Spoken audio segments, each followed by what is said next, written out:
¿Quieres conocer más sobre tu fe? Estudiemos juntos el Catecismo de la Iglesia Católica. Bienvenidos. En el nombre del Padre, del Hijo y del Espíritu Santo. Amén. Señor, danos la gracia de saber escuchar tu palabra y de comprender que nos quieres regalar lo que tú eres. Señor, ¿a dónde iremos si tú no vienes con nosotros? Señor, lejos de ti nada podemos hacer. Danos la gracia de creer y de ver tu destino, tu salvación, tu elección por nosotros en todo lo que ocurre.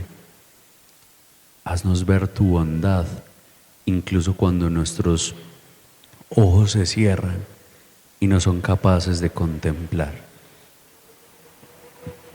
Gloria al Padre, al Hijo y al Espíritu Santo, como en un principio, ahora y siempre, por los siglos de los siglos. Amén. Espíritu Santo, ilumínanos y santifícanos. Espíritu Santo, ilumínanos y santifícanos. Espíritu Santo, ilumínanos y santifícanos. En el nombre del Padre, del Hijo y del Espíritu Santo. Amén.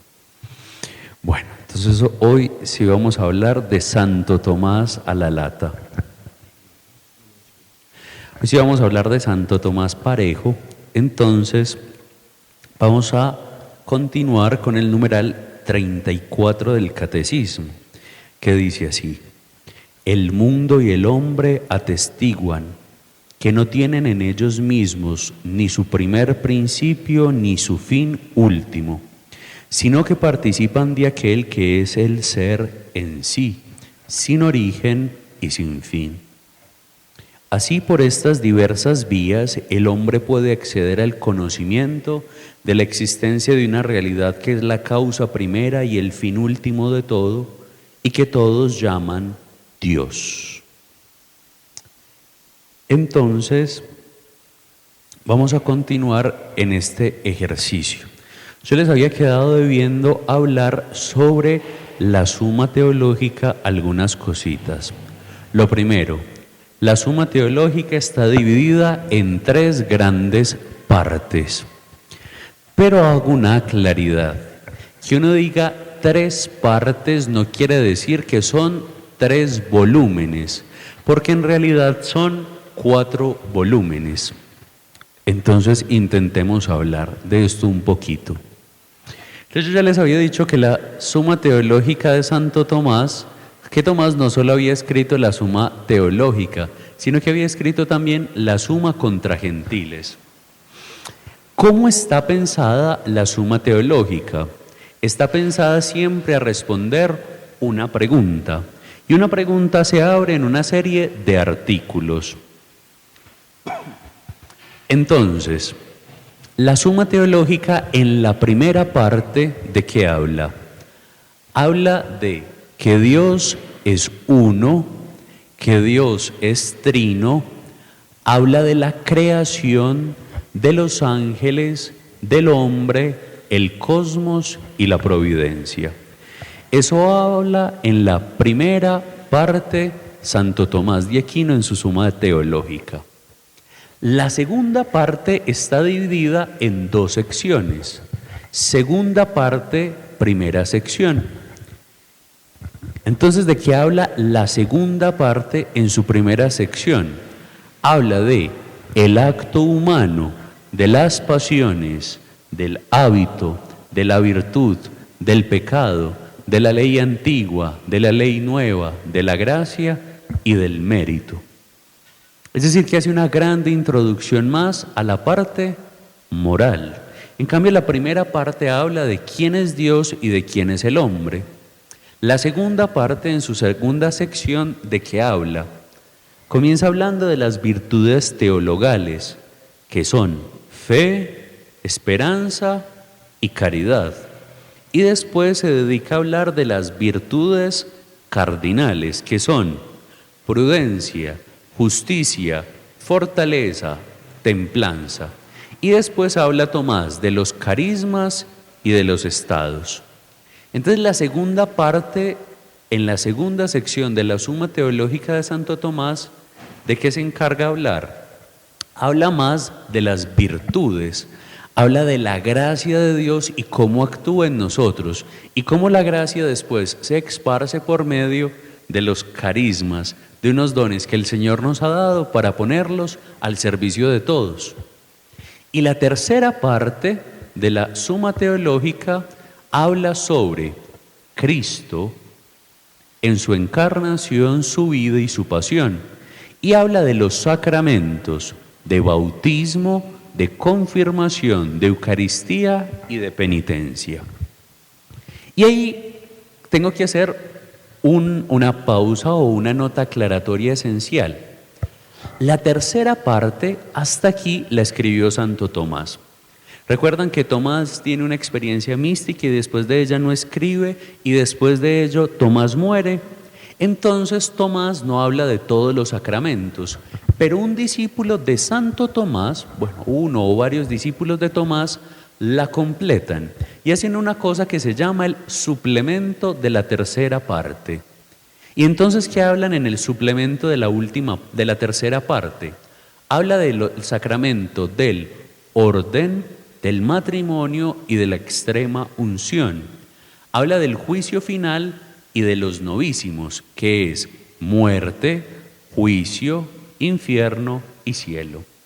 Pero entonces esta última parte no la hace Santo Tomás, la hacen los discípulos de Tomás inspirados en lo que Tomás les decía. Porque recuerden que en la época de Tomás, ¿cómo se escribían las cosas? Alguien dictaba y otra persona copiaba. O una persona llegaba y comenzaba a hablar de un tema y todo el mundo la desarrollaba. Pero entonces, este suplemento no lo hace Santo Tomás, sino que lo hacen sus discípulos. Entonces, Tomás comienza a hablar de cada uno de los tratados teológicos. Entonces, en la primera parte hay varios tratados. Entonces, ¿cómo hace Tomás? Tomás cada tratado lo divide en cuestiones. ¿Qué es una cuestión? Una pregunta. Y cada pregunta la divide en una serie de artículos. Pero en realidad el artículo es el núcleo básico de la obra. ¿Por qué? Porque cada artículo se divide en 4 partes. ¿En cuáles 4 partes? Primero, el planteamiento de un problema. ¿Cómo así? Tiene una forma de título y plantea de forma breve y muy precisa el problema que se quiere investigar. Con mucha frecuencia se presenta como una pregunta. Por ejemplo, ¿existe o no existe Dios? Ese es un planteamiento de un problema en la suma. ¿Existe o no existe Dios?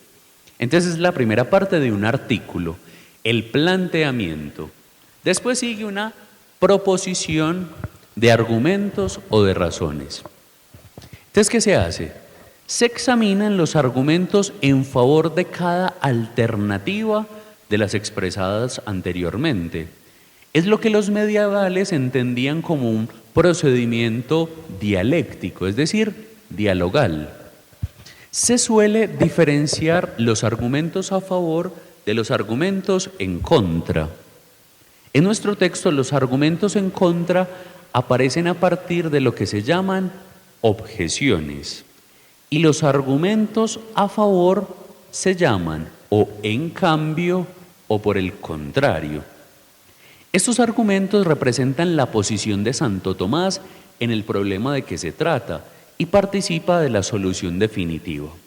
Entonces, primero hay un título, un planteamiento del problema, después hay la proposición de los argumentos, primero hay unas objeciones, es decir, qué es lo que no piensa Santo Tomás, sino los argumentos que contradicen lo que Tomás piensa, o lo que la Iglesia piensa más bien, y después se da lo que Tomás piensa y cree, y la fe nos propone a nosotros. Después, ¿qué se hace?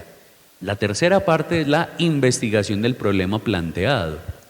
Es la parte argumentativa del artículo, es decir, es la parte densa, pues contiene la respuesta razonada a la pregunta. O sea, se intenta responder argumentativamente, filosófica y teológicamente lo que se propone en el título, en la pregunta o en la cuestión. En esta parte encontramos todos los argumentos del que dispone Santo Tomás de Aquino para demostrar que su posición en la cuestión del debate es la única aceptable y válida.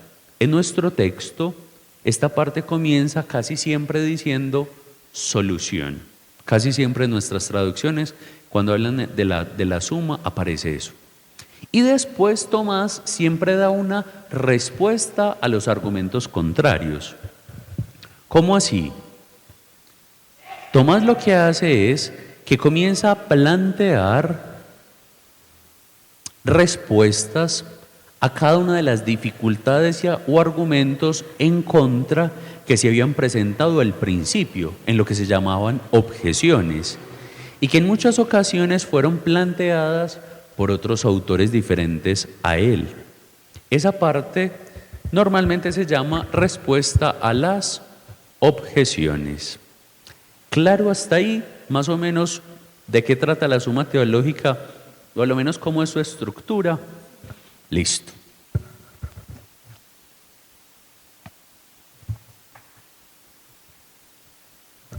Entonces, nosotros estamos en Santo Tomás, en la Suma Teológica, en la primera parte. En la cuestión segunda, ahí vamos a comenzar a tratar.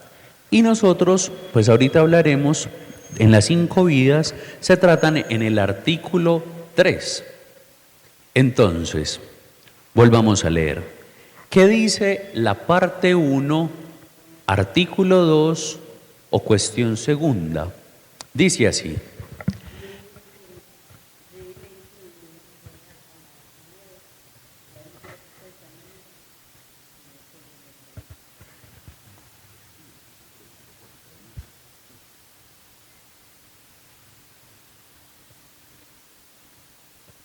Entonces, la cuestión es, ¿la existencia de Dios es o no es demostrable? Y a ello tenemos 3 objeciones. La primera objeción ya la habíamos tratado la vez anterior de nuestro encuentro. Entonces, volvamos a leer. Objeciones por las que parece que la existencia de Dios no es demostrable. Y entonces la primera objeción que nosotros ya tratamos, pero la voy a volver a leer. Primera objeción. La existencia de Dios es artículo de fe, pero los contenidos de fe no son demostrables, puesto que la demostración conviene algo evidente, convierte algo en evidente. En cambio, la fe trata de lo no evidente, como dice el apóstol en Hebreos 11:1. Por lo tanto, la existencia de Dios no es demostrable. Listo. Esa ya la tratamos la otra vez. Ahora vamos a tratar la segunda objeción. ¿Qué dice la segunda objeción? La base de la demostración está en lo que es, pero de Dios no podemos saber qué es, sino solo qué no es, como dice el Damasceno. Por lo tanto, no podemos demostrar la existencia de Dios. ¿Qué está queriendo decir Santo Tomás con esta objeción? Está diciendo una cosa muy importante. Está diciendo que nosotros a Dios nos acercamos con una teología negativa, o a lo menos ese es el argumento de que se está valiendo el autor. ¿Cómo así que una teología negativa? Nosotros no nos acercamos a lo que Dios es, sino que el argumento dice que nosotros nos acercamos a lo que Dios no es. Eso es lo que está diciendo ese argumento. ¿Cómo así que nos acercamos a lo que Dios no es? Claro. Entonces nosotros podemos decir, Dios no es castigador, por ejemplo. Entonces nosotros siempre nos acercamos, según el argumento del Damasceno, negativamente a Dios. Eso se llama una teología negativa que fue muy desarrollada por el maestro Eckhart. El maestro Eckhart habla de una teología negativa en este sentido. Y entonces él habla de una teología apofática. Y esto es muy interesante porque ¿qué es la teología apofática?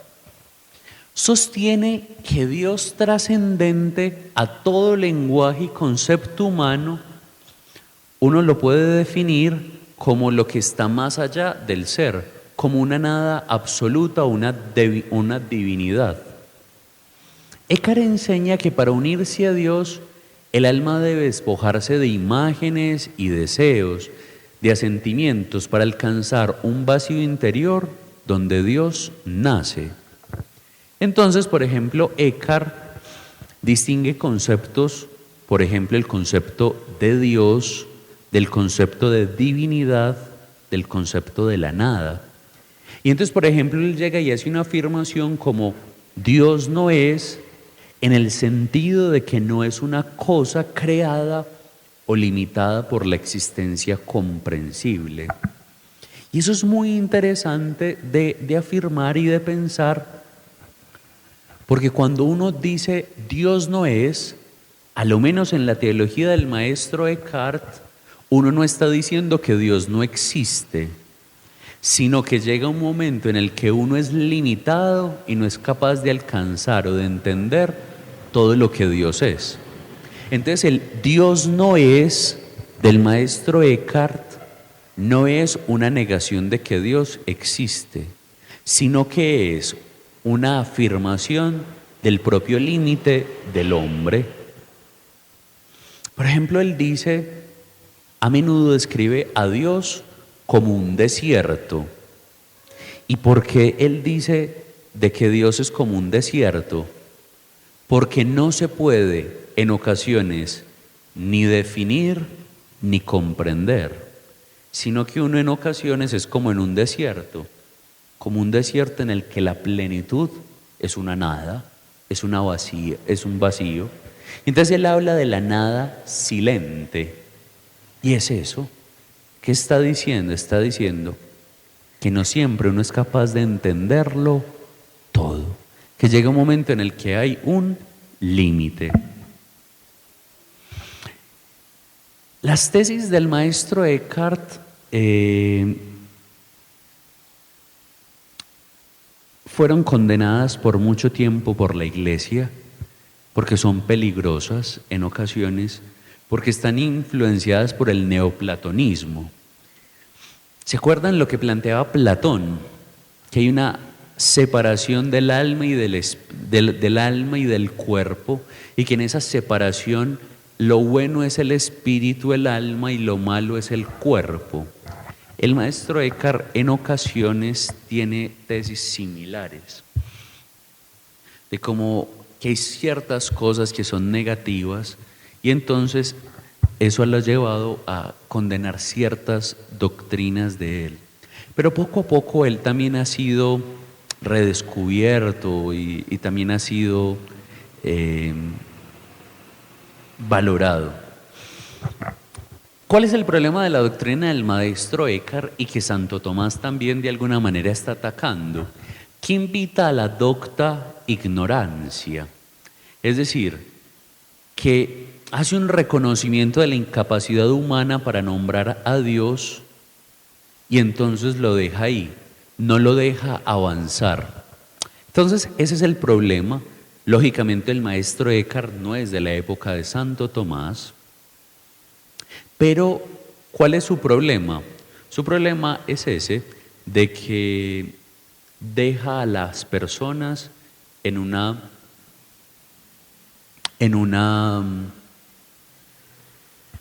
momento en el que uno no necesariamente tiene que conocerlo todo. El maestro Eckhart es de 1260 y él es un alemán. Y recordemos que Tomás es de lo que actualmente es Italia. Entonces es muy posible esto.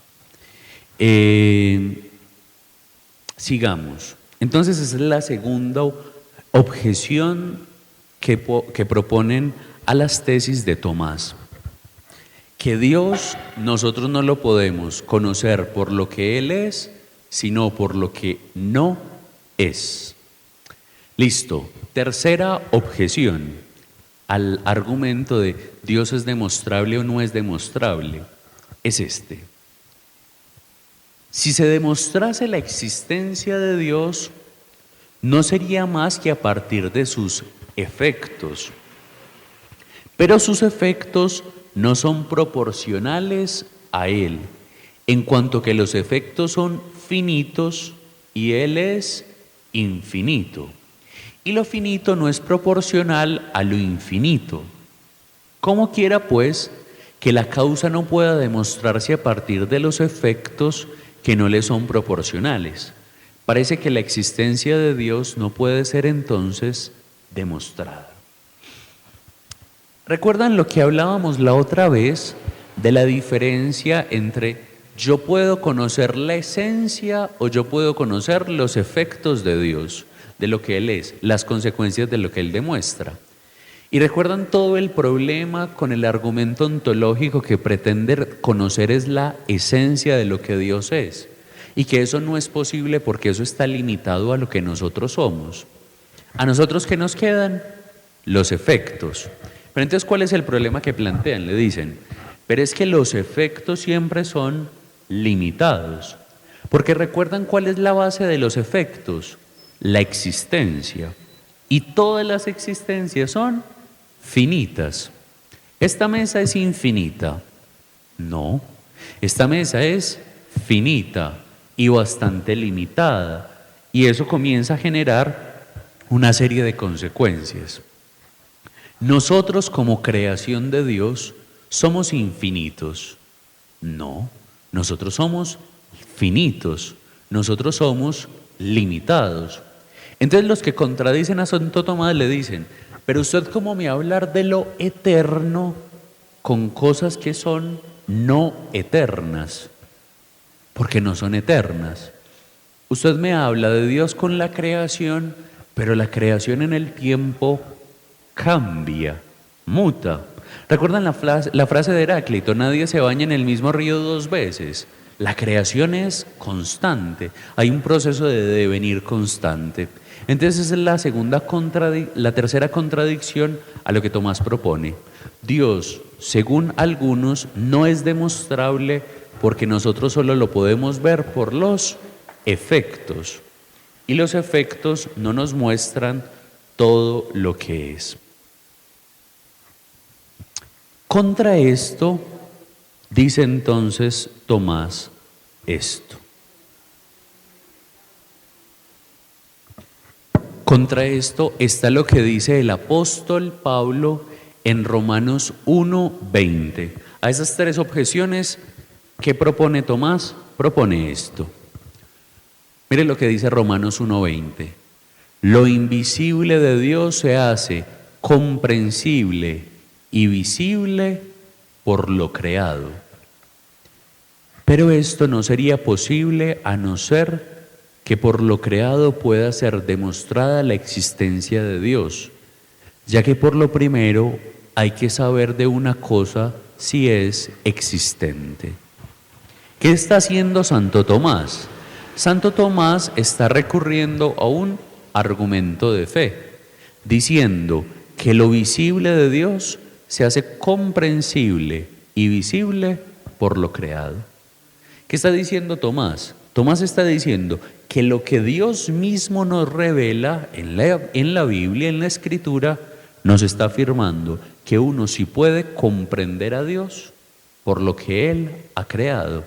O en otras palabras, que el Creador deja las huellas en lo que ha creado, deja su identidad, algo así como su firma, como su identidad. ¿Queda claro un poco esto? ¿Sí? Vamos bien. Listo. Después, Santo Tomás da el grueso de su respuesta. ¿Qué dice Santo Tomás? Respondo, toda demostración es doble. Y entonces presten mucha atención. Una por la causa, que es absolutamente previa a cualquier cosa, que se le llama a causa de. Otra por el efecto, que es lo primero con lo que nos encontramos, pues el efecto se nos presenta como más evidente que la causa, y que el efecto llegamos a conocer la causa. Se le llama ¿por qué?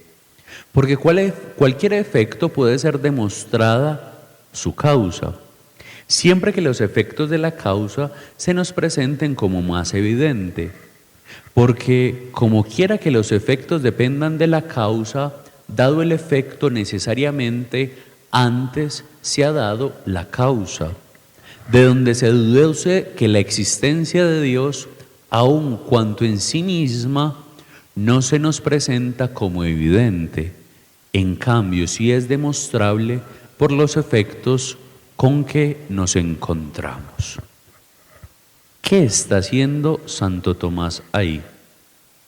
Santo Tomás está comenzando a profundizar en toda esta cuestión. Sigamos. Ya ahí comenzó a dar las primeras pistas de las pruebas de la existencia de Dios. Habló de causa y habló de efecto. Y después Tomás responde a cada una de las objeciones. Entonces, a la objeción de que la existencia de Dios es un artículo de fe, Santo Tomás va a responder esto. La existencia de Dios y otras verdades que de Él pueden ser conocidas por la sola razón natural, tal como lo dice Romanos 1:19, no son artículos de fe, sino preámbulos a tales artículos. Pues la fe presupone el conocimiento natural, como la gracia presupone la naturaleza, y la perfección lo perfectible. Sin embargo, nada impide que lo que en sí mismo es demostrable y comprensible sea tenido como creíble por quien no llega a comprender la demostración. ¿Qué está diciendo Santo Tomás acá? Santo Tomás está explicando que lo que nosotros somos como personas, la existencia de Dios, que puede ser conocida solo por la razón natural, que uno solo con la razón natural puede llegar a Dios, él está diciendo que eso no es una verdad de fe. Decir que Dios puede ser demostrado o no demostrado no es una cuestión de fe, sino que es una cuestión de razonamiento. Y como es un razonamiento, entonces no es una verdad de fe. Lo que es simplemente un conocimiento natural. Eso es lo que está diciendo Tomás. Quiere decir que Dios existe o no, no es una cuestión de fe, sino una cuestión de razonamiento. A la segunda objeción que le propusieron, que es que la base de la demostración es que es más fácil para nosotros decir lo que Dios no es que lo que Dios es, Santo Tomás responde esto. Cuando se demuestra la causa del efecto, es necesario usar el efecto como definición de la causa para probar la existencia de la causa. Esto es así sobre todo por lo que respecta a Dios, porque para probar que algo existe es necesario tomar como base lo que significa el nombre, no lo que es. Ya que la pregunta ¿qué es presupone otra, si existe. Los nombres dados a Dios se fundamentan en los efectos, como probaremos más adelante en la cuestión 3 y artículo 1. De ahí que, demostrado por el efecto la existencia de Dios, podamos tomar como base lo que significa este nombre, Dios. ¿Qué está diciendo Tomás? Que es posible conocer por los efectos al Creador de las cosas, a la causa. ¿Por qué? Porque las causas no se hacen solas, los efectos no se hacen solos, siempre necesitan de una causa. Hay alguien que generó ese movimiento anterior. Entonces que si nosotros nos comenzamos a cuestionar, pues podremos llegar a lo que la causa en sí es. Y a la tercera objeción que le proponían, si es demostrable la existencia de Dios, entonces se responde esto. Por efecto no proporcionales a la causa no se puede tener un conocimiento exacto de la causa. Sin embargo, por cualquier efecto puede ser demostrado claramente que la causa existe, como se dijo. Así, por efectos divinos pueden ser demostrada la existencia de Dios, aun cuando por los efectos no podamos llegar a tener un conocimiento exacto de lo que Él es en sí mismo. Ejemplo, Gabaldón. ¿Qué está diciendo Tomás? Que es cierto que nosotros no tendremos la plenitud del conocimiento cuando hablemos de los efectos de lo que el Creador es, de lo que Dios es, que eso es cierto.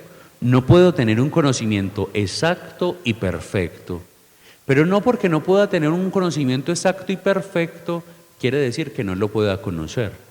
Yo puedo comenzar a tener intuiciones, puedo comenzar a hacer abstracciones que me lleven a lo que Dios es.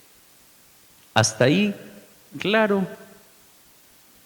Listo. Entonces vamos a pasar ahora ya a la cuestión tercera, que es donde Tomás propone ya todas las 5 vías. Listo. Entonces, primera parte, cuestión segunda, artículo tercero. Se enuncia así: ¿existe o no existe Dios? ¿Recuerdan que fue esa con la pregunta que les hice ahorita? Entonces hay 2 objeciones. Objeciones por lo que parece que Dios no existe, propone Santo Tomás. Primero, si uno de los contrarios es infinito, el otro queda totalmente anulado. Esto es lo que sucede con el nombre Dios. Al darle el significado del bien absoluto. Pues si existiese Dios, no existiría ningún mal, porque el mal se da en el mundo. Por lo contrario, Dios no existe. Es la primera contradicción a Dios. ¿Qué están diciendo ahí? Que cuando hay un contrario de igual equilibrio, uno de los dos queda anulado. ¿Qué está diciendo? Está diciendo, si existe Dios, que es el sumo bien, ¿por qué existe también el sumo mal? Entonces, desde esa conclusión, Dios no existe, porque entonces el sumo bien no existe en lo que nosotros tenemos en este mundo. Listo, eso es lo que dice los que contrarían a Santo Tomás son lo que afirman. Si existe un contrario infinito, no puede existir Dios. Segunda objeción. Lo que encuentra su razón de ser en pocos principios no se busca en muchos. Parece que todo lo que existe en el mundo, y supuesto que Dios no existe, encuentra su razón de ser en otros principios, pues lo que es natural encuentra su principio en la naturaleza, lo que es intencionado encuentra en la razón y en la voluntad humana su ser. Así pues, no hay necesidad alguna de acudir a la existencia de Dios. ¿Cuál es el segundo argumento en contra de la existencia de Dios según esta argumentación? Que Dios no existe, ¿por qué? Porque hay un principio de naturaleza. ¿Por qué existen las personas? Por una naturaleza. Porque hubo una unión de un óvulo y un espermatozoide, y de ahí venimos nosotros. Eso es una razón natural. ¿Y hay una razón trascendental? No. Porque existen los actos, porque hay una persona que los intencionó, porque había una razón para procurar y hacer algo. Eso es lo que está diciendo los que contrarían a Santo Tomás. Como no hay una razón superior, entonces Dios no existe. ¿Por qué no existe? Pues porque con las razones humanas nosotros podemos satisfacer nuestras preguntas, porque podemos dar razón en otros principios.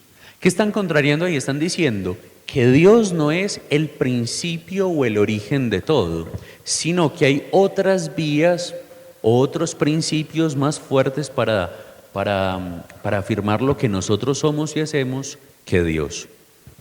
Santo Tomás, ¿qué responde? Santo Tomás siempre responde con un argumento de autoridad, que es la Escritura. Y entonces contra estas dos objeciones, Tomás responde esto. Contra esto dice, está lo que dice Éxodo 3:14 de la persona de Dios.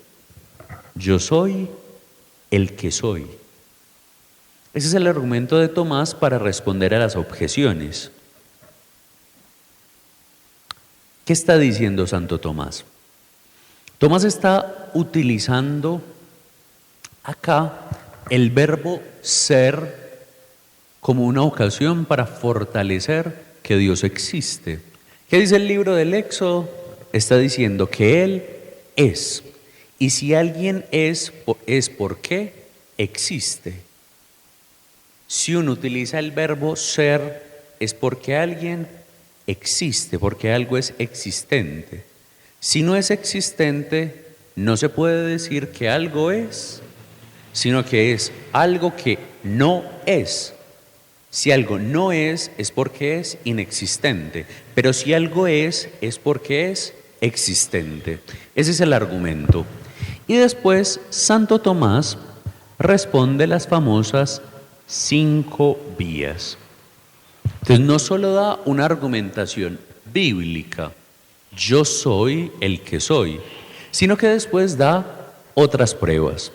¿Qué responde Tomás a las objeciones? Dice, la existencia de Dios puede ser demostrada por 5 vías distintas, dice Santo Tomás. Entonces Santo Tomás, que está aprobando ahí o afirmando que es posible afirmar filosóficamente y racionalmente que Dios existe. ¿Y cómo lo va a hacer? Dándonos 5 vías para hablar de ello. Primera vía. La primera y más manifiesta es la que se deduce del movimiento, pues mover no es más que pasar de la potencia al acto. Detengámonos ahí. ¿Recuerdan esas dos categorías aristotélicas, potencia y acto? ¿Recuerdan? ¿Me pueden dar un ejemplo de la diferencia entre potencia y acto en las categorías aristotélicas? ¿Lo recuerdan? Me enseñaste que el café está, si yo lo tengo ahí en el frasco, está en potencia para hacerse café. Exactamente, eso es lo que está diciendo Santo Tomás. Por ejemplo, el ejemplo que pones tú es muy cierto. El café en grano que yo tengo está en la potencia de ser café bebido, porque en lo que él ya es café, ¿cierto? Pero café en cuanto bebida todavía no es, sino que está en potencia de ser. Pero cuando yo a esos granos triturados les pongo agua hirviente, ya se convierte el café en una bebida. Es decir, que pasó de la potencia al acto de ser. ¿Listo? Eso es lo que está diciendo Santo Tomás. Entonces, la primera y más manifiesta de las pruebas es la que se deduce del movimiento. Pues mover no es más que pasar de la potencia al acto, dice Santo Tomás. La potencia no puede pasar a acto más que porque quien está en acto. Ejemplo, el fuego en acto caliente hace que la madera en potencia caliente pase a caliente en acto. ¿Qué está diciendo Tomás? Que solo cuando la madera pasa por el fuego, se puede convertir en el acto de ser ceniza o de ser quemada. ¿El fuego solo puede convertir algo en un acto? No, necesita de la madera. Si yo al fuego encima no le pongo una madera, la madera nunca puede estar un poco más sombría o no se puede convertir en ceniza, sino que necesita de un agente que lo mueva. ¿Listo? Y eso es un movimiento, dice Santo Tomás. Entonces, ¿qué dice Santo Tomás? Sigamos con él. De este modo, la mueve y cambia. ¿Qué es una transmisión o un cambio de la potencia al acto? Un movimiento provocado, se podría decir. Pero no es posible que una cosa sea lo mismo simultáneamente en potencia y en acto. Solo puede ser respecto a algo distinto. ¿Qué está diciendo Santo Tomás? Que no es lo mismo uno estar en potencia que estar en acto, que ahí hay una diferencia elemental. Que yo solo cuando esté en acto soy verdaderamente. Cuando yo estoy en potencia no estoy en acto. La madera que no se ha quemado no es ceniza, es madera. Pero la madera, una vez pasada por el fuego, sí es ceniza. Pero hasta que no es pasada por el fuego, no es en acto de la ceniza. Simplemente es una potencia, pero no es un acto. Listo, sigamos. Ejemplo, lo que es caliente en acto no puede ser al mismo tiempo caliente en potencia, pero sí puede ser una potencia de frío. Es lo que estábamos poniendo ahora de ejemplo. El fuego es un acto de estar algo hirviendo, pero en ese mismo instante es un acto de frío. No, es una potencia de frío, pero no es un acto de frío. Me hago entender por qué. Esta agua está fría en este instante. Esta agua está en acto de ser un agua fría. ¿Por qué es un acto? Porque es un agua fría. Pero esta agua está en potencia de ser un agua caliente. Si yo le hago un movimiento, ¿cuál movimiento? De que el fuego la ponga a hervir. ¿Me hago entender? Entonces, ¿qué está diciendo Santo Tomás? Que una cosa no puede tener el mismo acto y la misma potencia en el mismo instante, sino que el acto y la potencia son dos cosas diferentes que requieren un movimiento, que requieren una transformación. ¿Queda un poco claro eso? No, una cosa en acto no es lo mismo que un acto en potencia. No puede ser lo mismo. Tiene que tener una diferencia. O sea, el agua no puede estar caliente y fría en el mismo instante. No puede. O está caliente o está fría. Pero un agua caliente y fría a la vez no sirve. Por ejemplo, usted me puede decir, ay padre, pero es que un agua tibia ya es un agua caliente, no es un agua fría. No sé si me hago entender. Un agua tibia, aunque no esté hirviendo, ya es un agua caliente.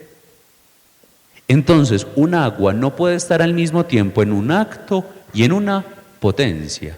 O usted es un acto de una cosa, o usted es un acto de otra. Pero usted no puede tener las dos cualidades en el mismo instante.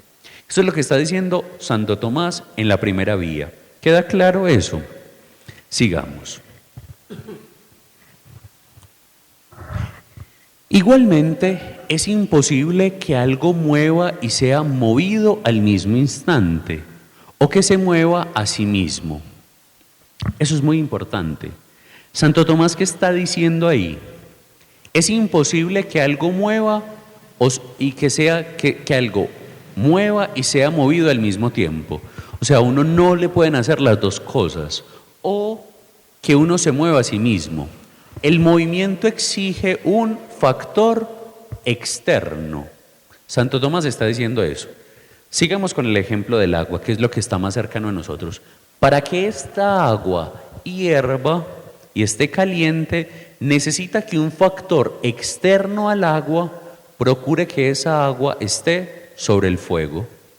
Si esta agua no está sobre el fuego y alguien la llevó, esta agua no puede estar hirviendo.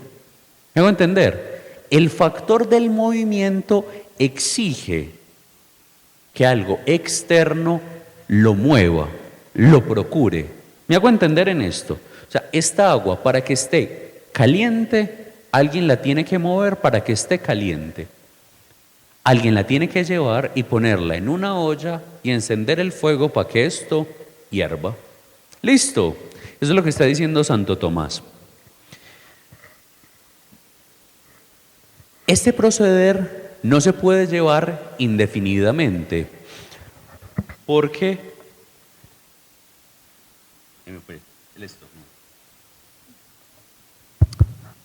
este proceder no se puede llevar indefinidamente, porque no se llegaría al primero que mueve.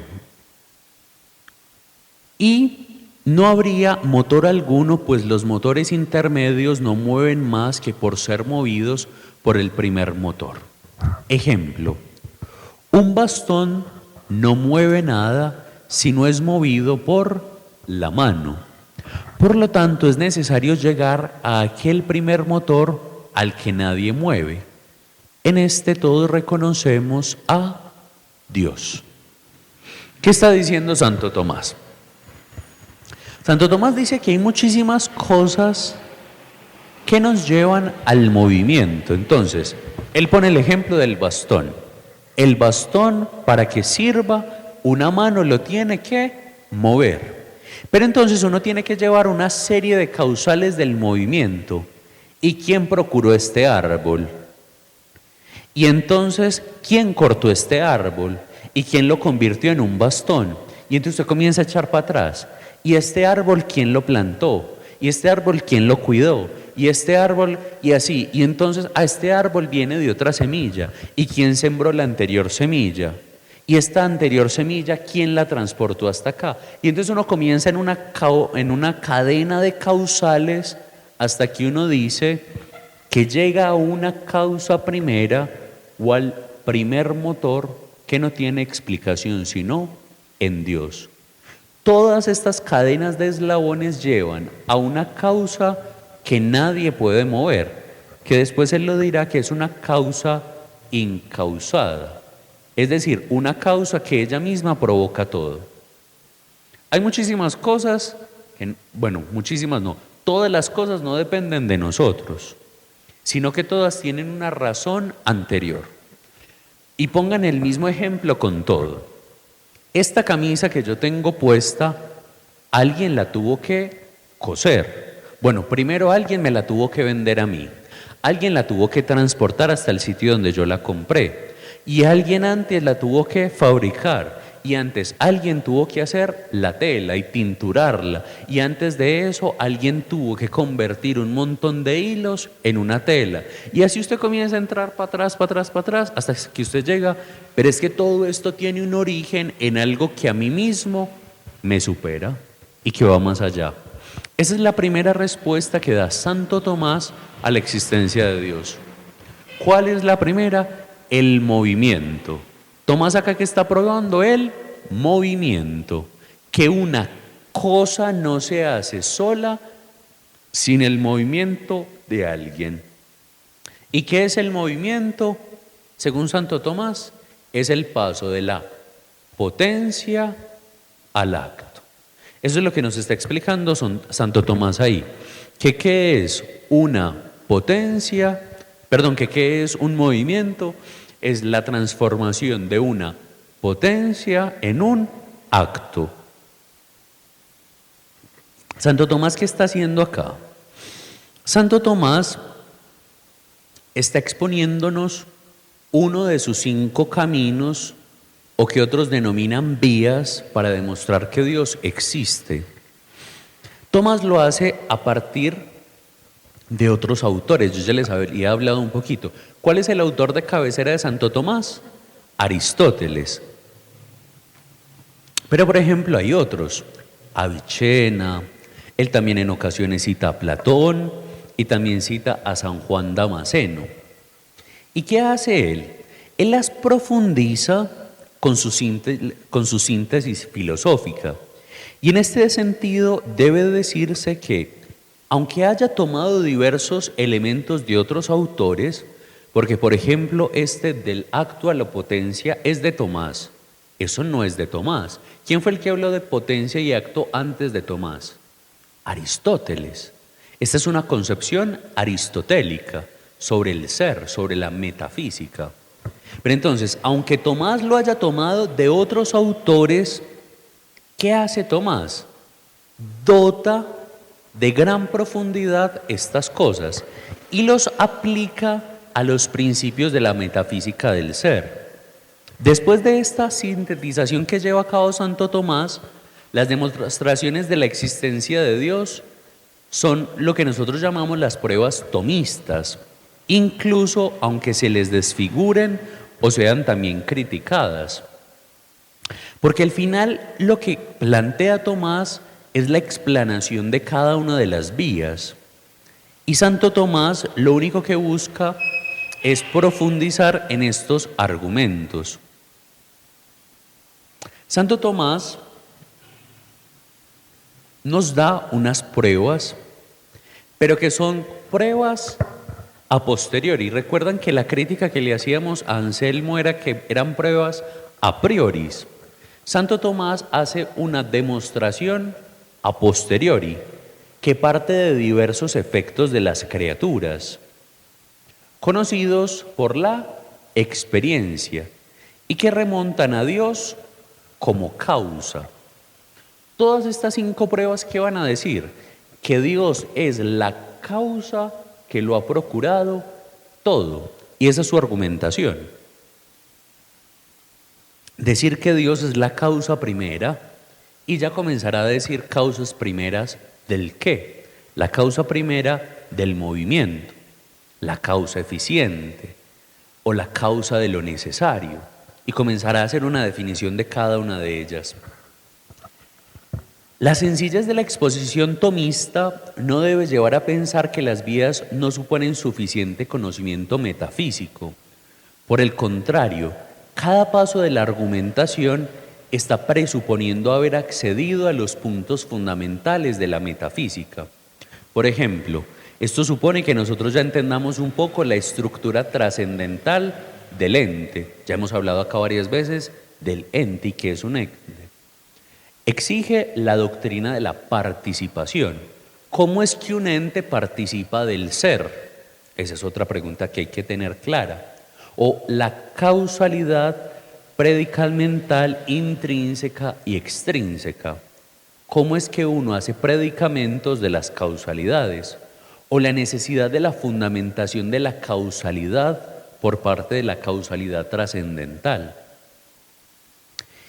Esto es los temas que uno necesita tener de fondo. Entonces, esto no es una síntesis arbitraria o no es que Tomás estaba desparchado y hizo esto, sino que es lo más profundo de su conocimiento, pero de una manera sencilla nos lo propone él.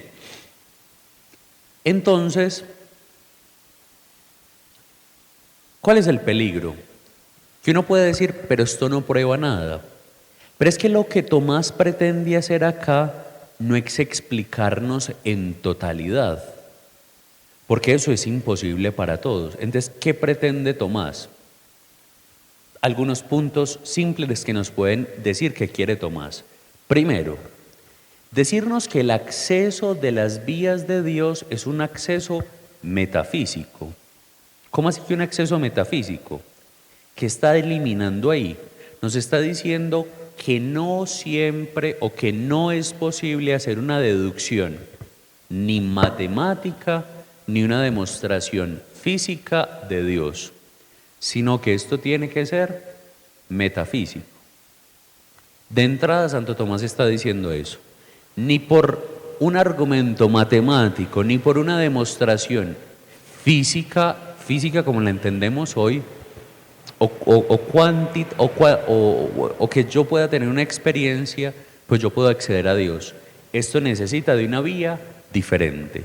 Tomás nos quiere plantear eso, nos está diciendo, el modo en el que usted va a entrar a Dios es el mundo de lo metafísico, es decir, el mundo en el que usted se tiene que hacer una pregunta: ¿qué hay más allá de lo físico en esta botella? ¿Qué hay más de lo físico en esta mesa? ¿Qué hay más de lo físico en estas gafas? Solo haciéndose esa pregunta usted puede ir un poquito más allá. Segundo, el acceso metafísico hasta Dios tiene su inicio siempre en la consideración de las criaturas en cuanto ente causado, que está reclamando su causa incausada. ¿Qué es ese trabalenguas tan horrible? Que nosotros tenemos acceso a Dios desde la vía metafísica porque ¿qué hace nuestra vida? ¿Qué hace nuestro ser?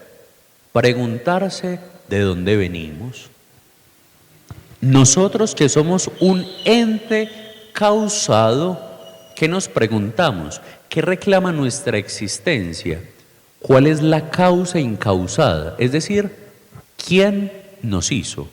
Eso es lo que está diciendo Santo Tomás en otras palabras. Nuestro ente limitado, nuestra vida limitada, siempre nos reclama ir más allá. Entes causados, acabamos de decir sobre el ente y la causalidad en las que se articulan estas vías. Se trata del tránsito del ser, del ente al ser, el acto puro de ser, de lo participado al imparticipado, de lo finito a lo infinito. Es decir, ¿qué se está preguntando? Santo Tomás está intentando llegar de una causa finita como es el hombre a quien es la causa infinita de la que venimos todos los hombres en toda la historia, o de lo que nosotros participamos. Si alguien me dio una participación, es decir, me regaló un poquito de lo que él es, entonces ¿quién es eso que es imparticipado? Es decir, ¿quién es el que tiene la totalidad de lo que me regala a mí? Si a mí me regalaron un poquito de vida, pero mi vida es limitada, es porque mi vida es una participación de la vida de otro, que nosotros llamamos como Dios. Nosotros llamamos que el imparticipado es Dios, es decir, el que tiene la totalidad de la vida es Dios. ¿Y qué hace Dios? Dios me regala una parte de su vida a mí. Pero entonces los hombres seguimos viviendo. Si todos los hombres hemos vivido en todas las épocas, ¿quién nos ha regalado una participación en su vida? ¿O quién es el acto puro siempre? Si yo tengo que vivir trasladándome de una potencia a un acto, ¿quién es el que siempre es un acto y nunca es una potencia? Esas son las preguntas que Tomás nos va a intentar ayudar a responder por medio de estas 5 vías que ya vimos una de ellas. ¿Qué dice Tomás? Que todas estas vías exigen un camino metafísico, un camino de cuestionamiento. No es un camino matemático o de una comprobación empírica. Lo tercero que Tomás nos ayudará a entender es esto. El punto metafísico central de este tránsito consiste en que una vez que el ente se nos ha manifestado compuesto o estructurado de lo que es, aquello por lo que es, inmediatamente debe sugerir la pregunta del ¿por qué un ente es? Pero el ente es el acto de todo acto, perfección de las perfecciones. Pero el ser es el acto de todo acto, perfección de todas las perfecciones, lo que más inmediata e íntimamente conviene a cada cosa. Luego su causa no podrá ser encontrada en una causalidad predicamental. Esta explica el fiere del efecto, pero no su ese. Es necesario buscar la causa del ese, que se llama causalidad trascendental. ¿Qué es eso que acabamos de decir? Está diciendo una cosa sencilla. Cuando yo descubro que algo existe, es decir, que algo es, a mí me viene una pregunta además. Y la pregunta es, pero ¿por qué esto es? Me viene una pregunta más grande, por lo que esto es. Yo no solo digo, este café, este vaso existe, sino que yo digo, pero ¿por qué esto es? Es decir, que yo ya no dudo de su existencia, porque yo ya hago una afirmación. Cuando yo digo, pero ¿por qué esto es? Yo ya que estoy presuponiendo que esto existe. Entonces yo me pregunto, pero ¿y esto por qué es? Y entonces eso lo tiene que llevar a uno, no a la causa predicamental, es decir, porque esto es, sino que lo tiene que llevar más atrás a uno, a una causa que se llama trascendental, es decir, a la causa primero de esto. ¿Ven que lo que Tomás quiere decir simplemente es una cosa? Que Dios es la causa de todo. Eso es lo que quiere decir Tomás con estas 5 vías. Que Dios es la causa de todo. Que todas las cosas que vienen de nosotros y que somos nosotros tienen por causa y origen a Dios. ¿Claro? Porque siempre, yo he entendido que ente es lo que depende de un ser. Pero entonces también acá entendí que es, cuando ese ser, ese ente que no depende de un ser, ese es Dios también, pues como siempre Dios es un acto. Pero Dios es la potencia. Entonces, Dios es un acto puro. Dios nunca es potencia. Dios siempre es acto puro. ¿Por qué? Porque Él no necesita movimiento. Porque Él es el origen de todo. A ver, les voy a poner un ejemplo que de pronto es gráfico para nosotros para entenderlo. Si ustedes tienen una serie de piezas del dominó y ustedes quieren hacer una escalinata con todas esas piezas del dominó, ustedes necesitan que un dedo mueva la primera pieza de la ficha del dominó para que todas se caigan. ¿Tienen gráficamente eso en la cabeza? Dios es, poniendo un ejemplo, la causa del dedito que mueve para que todas las piezas de dominó se caigan. Es decir, ¿Dios es una ficha de dominó? No, con ese ejemplo que les estoy poniendo. Dios es el acto perfecto del movimiento. Dios es movimiento en sí mismo, según esta primera, ¿cierto? Acá estoy hablando de la primera prueba que nos dan de la existencia de Dios. Dios es el movimiento perfecto, porque Dios es el ser. Nosotros, como somos un ente, ¿cuál es la característica esencial de un ente? Que el ser le tiene que participar al ente. En cambio, el ser subsiste en sí mismo. El ser subsiste en sí mismo. En cambio, el ente siempre necesita una participación. Y todos nosotros y todas las cosas son un ente que participan de lo que alguien o algo es. Siempre. Dios es el ser y nosotros somos entes. Traduzcamos eso en palabras cristianas que de pronto son más cercanas a nosotros. Dios es el creador y nosotros somos sus criaturas. Ven que utilizamos el mismo lenguaje teológicamente, pero quizá acá son más complicadas, pero están diciendo exactamente lo mismo. ¿Qué es una criatura? ¿Una criatura es creador? No, una criatura fue hecha por el creador. Eso es lo que nosotros creemos, que el creador nos hizo a nosotros. Esa es nuestra fe. Acá es lo mismo. El creador es Dios. Y en filosofía, en categorías filosóficas, Dios sería el ser. ¿Listo? Y las criaturas serían el ente. Listo. ¿Queda un poquito más claro? Sí, de contar. Listo. Eso es lo que está diciendo acá. O sea, intenté traducirlo en palabras teológicas que de pronto son más cercanas para nosotras, para nosotros. Dios es el ser perfecto. Dios es el acto perfecto. Porque Dios no depende de otra cosa o de otra persona. Porque si Dios dependiera de otra cosa o de otra acción, ¿sería Dios? No, no sería Dios. Si Dios dependiera de otra cosa, no sería Dios. Habría algo más grande que Dios. ¿Me hago entender? Si Dios dependiera de otra cosa, habría algo más grande que Dios o una persona más grande que Dios. Pero Dios es la causa perfecta, la causa incausada. ¿Cómo así que causa incausada? Que no tiene causa en sí misma. Ella es el origen de todas las causas. Dios no es movimiento, Dios es movimiento, pero Él procura el movimiento de todo. Pero Dios es movimiento. Dios necesita que alguien lo mueva. No, porque Él es el que genera el movimiento de todo. ¿Me hago entender?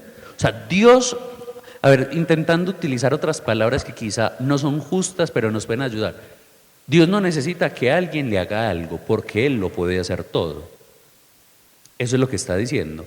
Él es la razón primera de todo. Él es el movimiento, Él es el origen. ¿Alguien creó a Dios? No, porque Dios creó todo. Entonces, si uno se pregunta por su origen, uno llega a un lugar donde uno dice, ¿y quién creó a Dios? Nadie, porque Dios es el origen de todo. Eso es lo que está diciendo Santo Tomás, que hay una dependencia de todos, pero que llega un momento en una causa primera en la que esa causa primera no tiene nada anterior. ¿Por qué no hay nada anterior? Porque Él es el origen y la fuente de todo. Eso es lo que está diciendo Santo Tomás, que Él es la fuente, el origen y el que sostiene todo. Eso es lo que está diciendo. Eso es lo que está diciendo Santo Tomás. ¿Queda claro? Un poco más claro lo que quise decir. Eso fue lo que intentamos decir hoy en la primera prueba. De igual, seguiremos profundizando en las otras pruebas. Pero, ¿qué nos está queriendo decir Tomás? Tomás nos está diciendo, todo esto lo único que los va a llevar a preguntarnos es que Dios es la causa, es el origen, es el principio, es el primero de todo. Y que uno no necesita fe para hacerse esa pregunta. Ven que Santo Tomás acá no está recurriendo a un argumento de fe. Esto no es un argumento de fe. Decir que una cosa pasa del acto a la potencia no es un argumento de fe. Es un argumento racional.